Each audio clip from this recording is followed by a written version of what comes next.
அன்பார்ந்த பெரியவர்களே, தாய்மார்களே, நம்முடைய பாரத பிரதமர் ஐயா நரேந்திர மோடி அவர்கள் தனக்கு மிக பிடித்தமான இந்த மண்ணிற்கு வந்திருக்கின்றார்.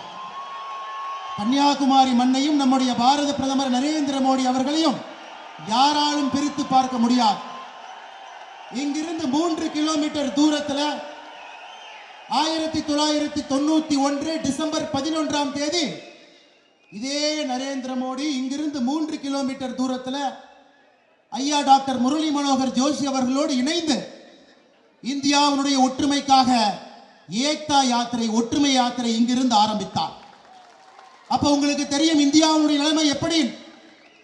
வாக்கு வங்கி அரசியலைக்காக நடத்தி கொண்டிருக்கக்கூடிய காங்கிரஸ் ஆட்சியில் வேறு வேறு கட்சிகள் இந்திய அரசியல் இருந்த பொழுது இந்தியாவை துண்டாடி கொண்டிருந்தார்.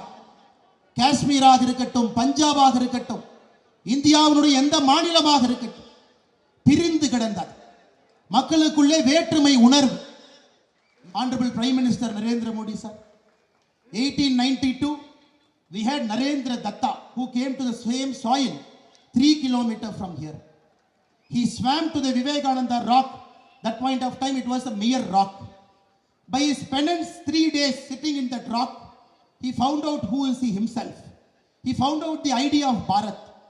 Now this Narendra Modi, by his penance, by his sankalp, தன்னுடைய வாழ்க்கை முழுவதுமே ஒரு தவமாக, சங்கல்பமாக இன்னைக்கு ஒரு ஞானியாக மாறி வந்திருக்கின்றார்கள். நண்பர்களே, எத்தனை பேருக்கு தெரியும்? எத்தனை பேருக்கு தெரியும்? சாமி விவேகானந்தா சிக்காகோவுக்கு சென்று விட்டு வந்த பிறகு 1897 ராமகிருஷ்ணா மிஷன் ஆரம்பிச்சார். எத்தனை பேருக்கு தெரியும்? இங்கே அமர்ந்திருக்கக்கூடிய ஒரு ஏழை தாயினுடைய மகன் குஜராத்தில் 1950 ஒரு டீவ் இருக்கக்கூடிய ஒரு சாதாரண குடும்பத்தில் மகனாக பிறந்து 5 வீட்டில் பாத்திரம் கழுவி தன்னுடைய குழந்தைகள் நன்றாக இருக்க வேண்டும் என்பதற்காக தன்னை வருத்தி கொண்டு வாழ்ந்த தாயினுடைய புதல்வனாக இருந்த இந்த மனிதன் ஒரு சங்கல்பவாதியாக மாறி இந்த மனிதனும் அதே முடிவை எடுத்தார். ராஜ்கோட்டில் இருக்கக்கூடிய ராமகிருஷ்ணா மிஷனுக்கு இந்த மனிதர் சென்றார்.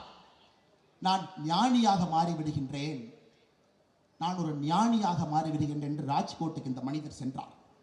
அங்கே இருந்த சுவாமி அஸ்வஸ்தானந்தா சாமி சொன்னாரு நம்முடைய மோடி அவர்களை பார்த்து, நான் சொல்வது 50 ஆண்டுகளுக்கு முன்பு, மகனே, உன்னுடைய வாழ்க்கை என்பது இந்த நாட்டிற்காக நீ ஞானியாக மாறி தனிமைப்படுத்துவதற்காக நீ பிறக்கவில்லை, நாட்டிற்கு சேவை செய்வதற்காக பிறந்திருக்கின்றாய் என்று ராஜ்கோட் ராமகிருஷ்ணா மிஷன் இருந்து திருப்பி அனுப்பப்பட்டார் இந்த நரேந்திர மோடி.